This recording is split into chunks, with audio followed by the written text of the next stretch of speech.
Hello दोस्तों, आपका बहुत बहुत स्वागत है हमारे चैनल में। तो फ्रेंड्स, आपको जैसा पता होगा आज 16 सितंबर है। आज से यूपीएससी 2022 की मेंस परीक्षा चालू हो गई है। फ्रेंड्स, जैसा कि हम सब जानते हैं कि यूपीएससी ने अपना 2022 का प्रीलिम्स पेपर 5 जून को कंडक्ट करवाया था, जिसके बाद आज उसकी प्रीलिम्स के रिजल्ट आने के बाद आज 16 सितंबर 2022 को उसकी मेंस परीक्षा हुई है। तो फ्रेंड्स, आज का पहला पेपर था ए से। आज हम उसी का एनालाइज करने वाले हैं। हम देखने वाले हैं कि इस बार का पेपर पिछले साल के मुकाबले कठिन था या इजी था। हम इसके सारे टॉपिक्स को देखेंगे। तो फ्रेंड्स, चलिए शुरू करते हैं। तो फ्रेंड्स, जैसा कि पहला टॉपिक ये है, forest are the best case studies for economic excellence. तो फ्रेंड्स, जैसा कि हम सब जानते हैं कि जो 2021 का एसे का पेपर आया था, उसमें जो सारे के सारे एसेस थे वो फिलोसफिकल एसे थे। मतलब उसे अमूर्त कहते हैं हिंदी में हम। तो जितने भी एसे के पेपर में 2 सेक्शन होते हैं, पहले सेक्शन में 4, दूसरे सेक्शन में 4। हमें हर एक सेक्शन में से एक एसे चूज करके लिखना पड़ता है। तो ऐसे 2021 के पहले ये ट्रेंड था कि एक जो सेक्शन है उसमें तो अमूर्त ऐसे आता ही थे, मतलब फिलोसफिकल ऐसे एक सेक्शन में तो आता ही था, लेकिन एक सेक्शन में जो अमूर्त ऐसे आते थे। पर 2021 में ऐसा हुआ कि दोनों पार्ट में ही अमूर्त ऐसे आ गए। तो फ्रेंड्स, उसी के बाद से 2022 में सबकी नज़र इसी में टिकी हुई थी कि यूपीएससी का, ताकि ट्रेंड पता चल पाए कि कहीं यूपीएससी ने अपनी जो स्ट्रेटजी को थोड़ा चेंज तो नहीं कर दिया है, कहीं अब से उनकी ये स्ट्रेटजी तो नहीं रहने वाली है कि पूरे 8 के 8 टॉपिक ही हम फिलोसफिकल दें। तो फ्रेंड्स, इस बार भी मतलब लगभग 90% आप देख सकते हैं ऐसा ही हुआ है। लेकिन इस बार ऐसा नहीं हुआ कि पूरे के पूरे फिलोसफिकल दे दिए। इस बार ऐसे ऐसे हैं जो नॉन फिलोसफिकल भी हैं। जैसे कि हम पहला टॉपिक ले लेते हैं, forest are the best case studies for economic excellence. देखो फ्रेंड्स, जो ये वाला ऐसे है ना, ये इसको हम ऐसा नहीं कहेंगे कि ये फिलोसफिकल ऐसे है। ये एक एकदम मूर्त ऐसे है। ये नॉन फिलोसफिकल कैटेगरी में आता है और ये मतलब थोड़ा इजी कैटेगरी में भी आता है। इसको हम आसानी से लिख सकते हैं। कैसे लिख सकते हैं? जैसे कि आप इसमें टॉपिक में देख रहे हैं, फॉरेस्ट और इकोनॉमिक एक्सीलेंस 2 कीवर्ड्स है। तो फ्रेंड्स, हम जैसे कि हम बात करते हैं सस्टेनेबल डेवलपमेंट की, फॉरेस्ट हमारे लिए कितना इंपॉर्टेंट है।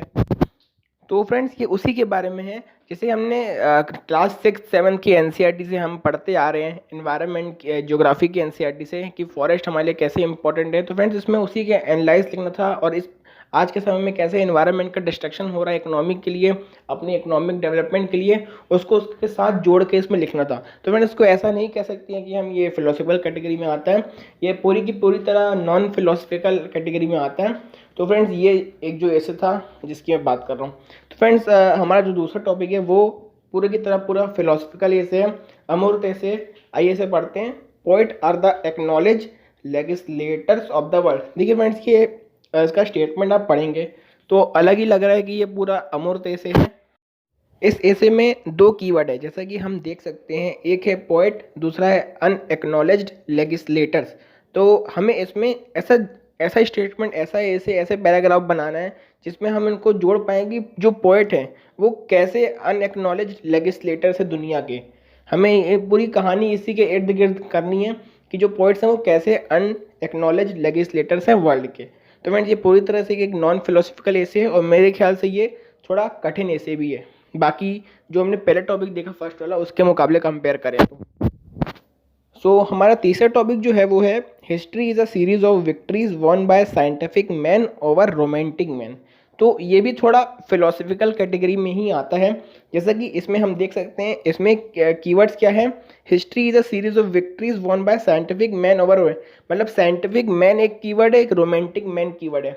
हमें सबसे पहले इन पे थोड़ा डिफरेंस बताना पड़ेगा। इनमें ये दोनों है क्या, वो उसको थोड़ा डिस्क्राइब करना पड़ेगा। और कैसे साइंटिफिक मैन के द्वारा हिस्ट्रीज में विक्ट्रीज प्राप्त की गई हैं एक रोमांटिक मैन के कंपेयर में, उसको हमें लिखना था। जैसा कि हम इसमें एग्जांपल डाल सकते हैं इजैक न्यूटन का, एल्बर्ट आइंस्टाइन का। अभी रिसेंटली देखें तो कोरोना वायरस में जो हमारे साइंटिस्टों ने वैक्सीन निकाली है उसका डाल सकते हैं। अभी जो और आगे जैसे मंकी पॉक्स वायरस आया, उसकी वैक्सीन की खोज चल रही है, तो हम इस चीज़ का भी एग्जाम्पल डाल सकते हैं। तो हमारा जो चौथा टॉपिक है वो है, the ship in harbour is safe but that is not about ship is for. तो मैं अगर मैं आज का पेपर लिख रहा होता तो सबसे पहले मैं ये वाला टॉपिक को सिलेक्ट करता। ये वाला टॉपिक बहुत ईजी है, इसका हम अच्छे से एग्जाम, ये भी मतलब थोड़ा फिलोसफिकल कैटेगरी में आता है, लेकिन हम इसको अच्छे से लिख सकते हैं। मैं अच्छे से लिख सकता हूँ। इसमें मेरे को बहुत सारे एग्जाम्पल भी याद आ रहे हैं, जैसे कि मैं आपको बताता हूँ। जैसे कि बहुत सारे लोग आईएएस में सिलेक्ट होते हैं, और जो बिहार कैडर है वो मतलब जैसे हमें पता है कि जो बिहार है वो सबसे अनडेवलप्ड स्टेट है, वहाँ पर बहुत ज़्यादा ही पॉवर्टी मिलती है, लेकिन बहुत सारे आईएएस ऑफिसर वहाँ पर जाने से कतराते हैं क्योंकि वहाँ पर वर्कलोड बहुत ज़्यादा होता है और वहाँ पर मतलब पब्लिक का प्रेशर भी बहुत ज़्यादा रहता है। पर असली में आईएएस ऑफिसर की पहचान यही होती है कि वो मुश्किल जगहों पे जाके ही कुछ अच्छा करके दिखाए। तो ये एक एग्जांपल हो गया, तो ऐसे एग्जांपल हम इसमें डाल सकते हैं। और ये वाला ऐसे मेरे ख्याल से इस सेक्शन में 4 टॉपिक है, 4 में से 3 टॉपिक बहुत ईजी हैं, मतलब बहुत नहीं कहते लेकिन मीडियम कैटेगरी में। एक टॉपिक जो मुझे कठिन लगा। फ्रेंड्स हम अभी सेक्शन बी की बात करते हैं। अब हम सेक्शन बी को देखते हैं। तो फ्रेंड्स सेक्शन बी में चारों के चारों ये से फिलोसफिकल हैं। जैसा कि हम पहला टॉपिक पढ़ सकते हैं, the time to repair the roof is when the sun is shining. तो इस बेसिकली इस ऐसे का मतलब हम क्रक्स देखें तो ये कहना चाह रहा है कि हमें प्रॉब्लम्स का सोल्यूशन प्रॉब्लम्स आने से पहले कर देना चाहिए। जैसा कि हम देख सकते हैं इसमें क्या लिखा हुआ है, हमें छत की मरम्मत तब कर लेनी चाहिए, मतलब बारिश आने के पहले छत की मरम्मत कर देनी चाहिए। मतलब वही कह रहा है, जैसे हम इसमें डिज़ास्टर मैनेजमेंट का एग्जांपल लिख सकते हैं कि डिज़ास्टर के आने से पहले ही हमें उसकी तैयारी कर लेनी चाहिए ताकि जो डिज़ास्टर से होने वाले नुकसान है उसको कम से कम हुए दिए। तो हम इसका अगर सेकंड टॉपिक देखें तो उसमें ये बोल रहा है, you can not step twice in same river. मतलब ऐसे का क्रक्स ये कुल मिला के ये कहना चाह रहा है कि हम एक ही गलती को दोबारा न दोहराएं। तो हम इसमें एग्जांपल इजी से डाल सकते हैं न्यूक्लियर वॉर का।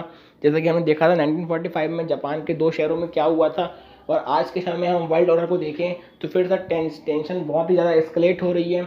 यूएसए और चाइना दोनों बहुत मेजर सुपर पावर राइवलरी के रूप में उभर के आ रहे हैं। तो वैसे टेंशन का माहौल ज़्यादा बनते जा रहा है। जैसा कि हमने पहले भी देखा था कि 1961 या 63 में क्यूबन मिसाइल क्राइसिस हुआ था, उसमें हम न्यूक्लियर वॉर की तरफ बढ़ने ही वाले थे। तो वैसे ही हम ये एग्जांपल ले सकते हैं कि हम कैसे एक ही गलती को दोबारा ना करें, जिससे कि जो उससे नुकसान होंगे वो बहुत ही ज़्यादा डिवास्टेटिंग हो सकते हैं। तो हम आगे बढ़ते हैं, हमारा जो तीसरा टॉपिक है वो ये है a smile is the choose vehicle for all the ambiguities. मतलब ये इसे थोड़ा मेरे को समझ में उतना नहीं आ रहा है, इसलिए मैं इसको भी ड्रॉप करता हूँ। मैं इसको और अच्छे से समझ के इसके लिए एक अलग से वीडियो बनाऊँगा। तो अभी हम अपने चौथे टॉपिक की तरफ बढ़ते हैं। Just because you have a choice it doesn't mean that any one of them has to right. Friends अगर मैं जैसे कि मैं बताया था कि मैं अगर यार पेपर आज दिया होता तो मैंने जो सेक्शन ए से मैं वो वाला ऐसे चूज़ किया होता जो शिफ्ट वाला मैंने आपको बताया, और सेक्शन बी से मैं ये वाला चूज़ किया होता।